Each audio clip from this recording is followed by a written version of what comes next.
নমস্কার। আমাদের আজকের এই স্পেশাল এক্সপ্লেনার বা বিশ্লেষণে আপনাদের সবাইকে দারুণ উৎসাহের সাথে স্বাগত জানাচ্ছি। আমরা যারা রামায়ণ নিয়ে আগ্রহী, যারা রামায়ণ পড়েছি বা টিভিতে দেখেছি, তাদের জন্য আজকের এই পর্বটা কিন্তু একটা অসাধারণ জার্নি হতে চলেছে। বলতে পারেন এটা একদম একটা কমপ্লিট গাইড। আজকে আমরা খুব নিখুঁতভাবে মিলিয়ে দেখব ছোটবেলা থেকে টিভিতে দেখা জনপ্রিয় রামায়ণের গল্পগুলোর সাথে আমাদের মূল প্রাচীন গ্রন্থগুলোর আসলে কতটা পার্থক্য রয়েছে। কথা দিচ্ছি, এই আলোচনাটা এত বিস্তারিত আর খুঁটিনাটি তথ্যে ভরপুর হবে যে ছাত্রছাত্রী থেকে শুরু করে শিক্ষক যারাই এই বিষয়টা নিয়ে জানতে চান, তাদের আর দ্বিতীয় কোনো জায়গায় যাওয়ার প্রয়োজনই পড়বে না। তো চলুন শুরু করা যাক। আচ্ছা, প্রথমেই ছকে নেওয়া যাক আজ আমরা ঠিক কি নিয়ে কথা বলবো। আজকের এই যাত্রায় আমরা মোট ৬টি দারুণ রহস্যের সমাধান করব। প্রথমে আমরা দেখব রামায়ণের বিবর্তন কিভাবে হলো, এরপর জানব মাতা সীতার স্বয়ম্বরের পেছনের আসল সত্যিটা কি, বিখ্যাত লক্ষণরেখার প্রকৃত উৎস কোথায়, শবরীর সেই এঠোকুলের কাহিনীর গভীরে কি আছে, হনুমানজির বুক চেরার ঘটনা কতটা সত্যি, এবং সবশেষে সনাতন ধর্মের বৈচিত্র্য নিয়ে আমরা আলোচনা করব। তো আমাদের ১ নম্বর বিষয় হল রামায়ণের বিবর্তন। স্থান এবং কালের সাথে সাথে এর পরিবর্তনটা ঠিক কিভাবে হলো। দেখুন, সনাতন ঐতিহ্যে কিন্তু ধর্ম বা কর্তব্যের ধারণাটা পরিস্থিতি, স্থান আর কাল অনুযায়ী বদলায়। ব্যাপারটা অনেকটা এরকম। একজন সৈনিকের ধর্ম যেমন সীমান্তে দেশের রক্ষা করা, ঠিক তেমনি সে যখন ঘরে ফেরে তখন একজন পিতা বা স্বামীর কর্তব্য পালন করাটাও তার ধর্ম। ঠিক একইভাবে সময়ের সাথে সাথে আমাদের সমাজ যত বিকশিত হয়েছে, আমাদের এই প্রাচীন পবিত্র গল্পগুলো যুগে যুগে মানুষের কাছে পৌঁছানোর জন্য নতুন নতুন রূপ পেয়েছে। এই যে স্ক্রিনে ৩০০ সংখ্যাটা দেখছেন, এটা কিন্তু খুব ইন্টারেস্টিং।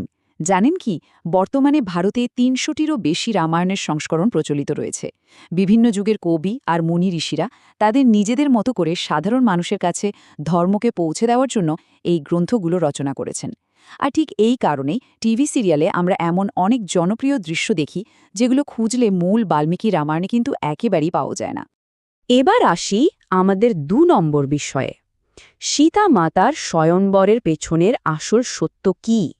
টিভি সিরিয়ালগুলোতে আমরা দেখেছি মাতা সীতার স্বয়ংবর মানে বিশাল এক জাঁকজমকপূর্ণ উৎসব, দেশ বিদেশ থেকে রাজকুমাররা আসছেন, একটা বিশাল সভা বসেছে, তাই না? কিন্তু সত্যিটা শুনলে একটু অবাক হবেন। বাল্মীকি রামায়ণের বালকাণ্ডের ৬৬তম স্বর্গে বর্ণিত ঘটনাটা কিন্তু একদম অন্যরকম। সেখানে রাজা জনক সীতাকে বীর্যশুল্কা হিসেবে ঘোষণা করেছিলেন। এর মানে হল, যে নিজের শক্তিমত্তা প্রমাণ করতে পারবে সেই সীতাকে বিবাহ করবে। সেখানে একদিনের কোনো বিশাল উৎসব বা সভার আয়োজন করা হয়নি, বরং খবর পেয়ে রাজারা নিজেদের সময় মতো ধীরে ধীরে মিথিলা নগরীতে আসতেন, শিবধনুতে যা পরানোর চেষ্টা করতেন এবং ব্যর্থ হয়ে ফিরে যেতেন। এমনকি ব্যর্থ রাজারা ক্ষুব্ধ হয়ে মিথিলায় আক্রমণও করেছিলেন বলে উল্লেখ আছে। অর্থাৎ এটা কোনো একদিনের ইভেন্ট ছিল না, দীর্ঘ সময় ধরে এই প্রক্রিয়াটা চলেছিল। তাহলে টিভির ওই বিশাল সভার দৃশ্যটা কোথা থেকে এলো? আসলে সাধারণ মানুষের কাছে বা পাঠকদের কাছে এই বিবাহ প্রক্রিয়াটিকে আরও আকর্ষণীয় আর উৎসবমুখর করে তোলার জন্য গোস্বামী তুলসীদাস তার রামচরিতমানসে প্রথমবার এই বিশাল স্বয়ংবর সভার ধারণাটা নিয়ে আসেন।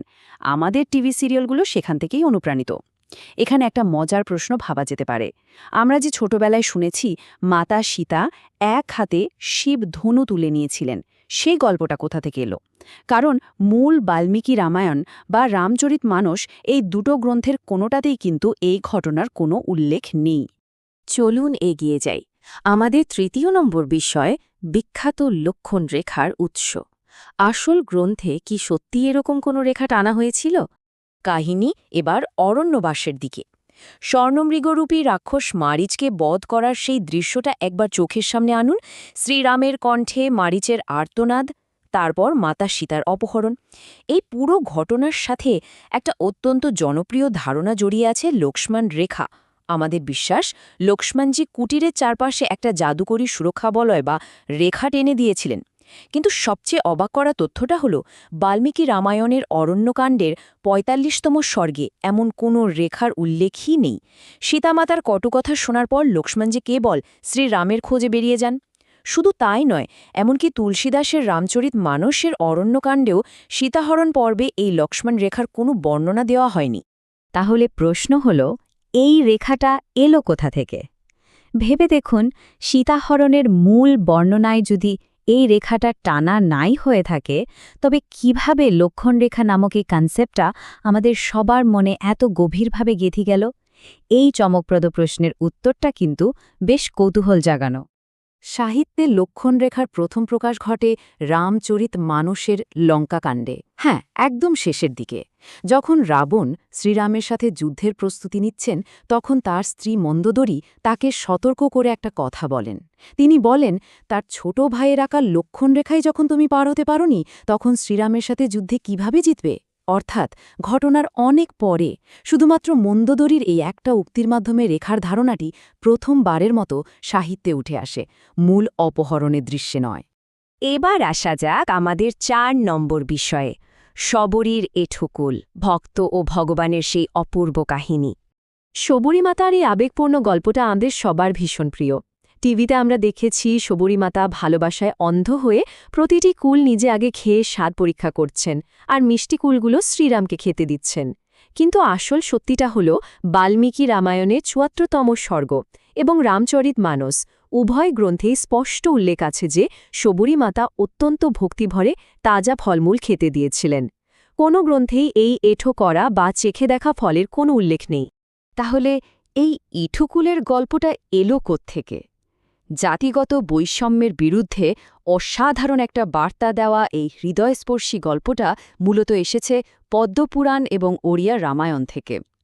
শবরী এবং শ্রীরামের এই শর্তহীন ভক্তির কাহিনী মানুষের মনকে এতটা গভীরভাবে ছুঁয়ে গিয়েছিল যে এই আঞ্চলিক গ্রন্থগুলো থেকে এটা কালক্রমে আমাদের লোক সংস্কৃতির একদম অবিচ্ছেদ্য একটা অংশে পরিণত হয়ে গেছে। আমাদের ৫ নম্বর বিষয় হনুমানের ভক্তি এবং সনাতন ধর্মের জ্ঞানচর্চা। তবে এই জনপ্রিয় পৌরাণিক কাহিনীটা বিশ্লেষণ করার আগে চলুন একটা সুন্দর মুহূর্ত নেওয়া যাক।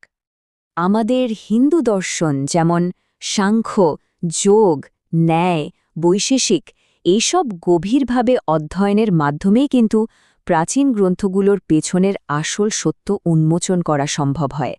আর সনাতন ধর্মের এই গভীর শিক্ষণীয় বিশ্লেষণগুলো যে আজ আপনাদের কাছে এত সুন্দরভাবে পৌঁছে দেওয়া সম্ভব হচ্ছে, তার পেছনে রয়েছে সঠিক জ্ঞানচর্চা এবং কিছু মানুষের নিঃস্বার্থ সহায়তা। এই পুরো যাত্রায় আমাদের সমর্থন করার জন্য আমি শুভনীতা মণ্ডলকে বিশেষ ধন্যবাদ জানাতে চাই। শুভনীতা মণ্ডলের এই সহায়তার ফলেই এত জটিল প্রশ্নগুলোর উত্তর খোঁজা এবং এই বিস্তারিত জ্ঞানভাণ্ডারকে সবার জন্য এমন সহজভাবে উন্মুক্ত করা সম্ভব হচ্ছে। আচ্ছা, এবার হনুমানজির সেই আইকনিক দৃশ্যটার কথায় আসি। আমরা সবাই দেখেছি মাতা সীতার দেওয়া মুক্তার মালায় শ্রীরামের ছবি না পেয়ে হনুমানজি সেটা ছিঁড়ে ফেলেন, আর সবাই যখন তাকে উপহাস করে তখন তিনি নিজের বুক চিরে বুকের ভেতর শ্রীরাম ও মাতা সীতার ছবি দেখান। কিন্তু বাল্মীকি রামায়ণের যুদ্ধকাণ্ডের ১২৮তম অধ্যায়ে ঘটনাটা সম্পূর্ণ আলাদা। সেখানে মাতা সীতা হনুমানজিকে অত্যন্ত স্নেহভরে একটি মুক্তার মালা উপহার দেন, আর হনুমানজি সেই মালাটি অত্যন্ত সম্মানের সাথে সযত্নে নিজের কাছে রেখে দেন। সেখানে বুক চেরার কোনো ঘটনাই নেই। চলুন দেখি সময়ের সাথে সাথে কিভাবে এই গল্পটা এত সুন্দরভাবে বিবর্তিত হয়েছে। প্রথমে বাল্মীকি রামায়ণ, তারপর পদ্মপুরাণের মতো গ্রন্থে শবরীর ভক্তির গল্প যুক্ত হওয়া এবং অবশেষে ১৫০০ শতাব্দীতে আমাদের বাংলায় রচিত কৃত্তিবাসী রামায়ণে হনুমানজির বুক চিরে ভক্তি প্রমাণের এই অসাধারণ কাহিনীটার উদ্ভব হয়। হ্যাঁ, ঠিকই শুনছেন, এই গল্পটা বাংলার এই লোক বিশ্বাসটি এতটাই শক্তিশালী আর আবেগপূর্ণ ছিল, যেটি ধীরে ধীরে সমগ্র ভারতের রাম ভক্তদের হৃদয়ে পাকাপাকিভাবে জায়গা করে নেয়।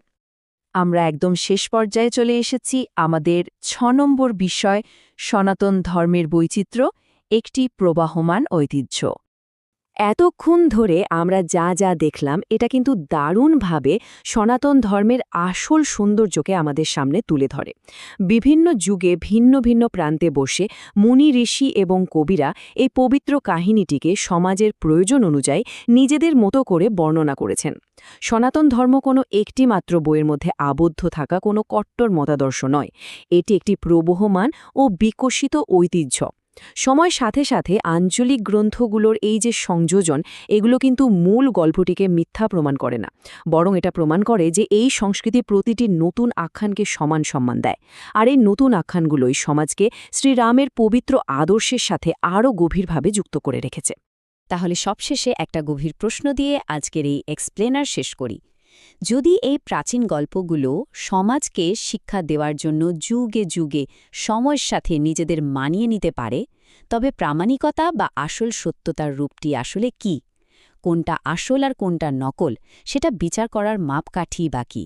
এটা ভেবে দেখার মতো একটা বিষয়, তাই না? ভবিষ্যতে হয়তো অন্য কোনো বিশ্লেষণে আমরা রামায়ণের ঐতিহাসিক সত্যতা নিয়ে আরও গভীর আলোচনা করব। আজ এ পর্যন্তই। আশা করি আজকের এই আলোচনা আপনাদের ভাবনার নতুন অনেকগুলো দরজা খুলে দেবে। সবাই ভালো থাকবেন,